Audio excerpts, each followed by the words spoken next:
Champions trophy 2025-এর জন্য উন্মোচিত হয়েছে বাংলাদেশের নতুন জার্সি। সেই জার্সিতে স্থান পাওয়া বাঘটা যেন আরো বেশি গর্জে উঠছে। গাঢ় সবুজের গভীরতা, রক্ত লালের জাগরণ, আর তার মাঝেই শৌর্যের প্রতীক রয়্যাল বেঙ্গল টাইগার। এই জন্য শুধুই জার্সি নয়, এটি শক্তি, সাহস আর আত্মবিশ্বাসের প্রতিচ্ছবি। নাজমুল হোসেন শান্তরা যখন দুবাইয়ের রোদের নিচে ঘাম ঝরাচ্ছে, ঠিক তখনই ঢাকায় উন্মোচিত হলো তাদের নতুন যুদ্ধবস্ত্র। বিসিবি আনুষ্ঠানিকভাবে প্রকাশ করল বাংলাদেশ দলের চ্যাম্পিয়ন্স ট্রফির জার্সি।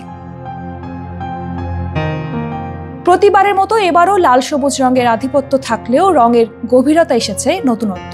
বুকের ডান পাশে বসানো হয়েছে চ্যাম্পিয়ন্স ট্রফি 2025-এর আয়োজক পাকিস্তানের লোগো, আর বাঁ পাশে রয়েছে বাংলাদেশ ক্রিকেট বোর্ডের প্রতীক। দুই হাতায় লাল আর সবুজের মিশ্রণ, যা প্রতিফলিত করে জাতির আবেগ। এবারে জার্সির সবচেয়ে আকর্ষণীয় দিক হলো রয়্যাল বেঙ্গল টাইগার। সামনের অংশে বাঘের প্রতিচ্ছবি, কিন্তু শুধু ছবি নয়, এটি যেন বেরিয়ে আসছে নিজের গণ্ডি থেকে।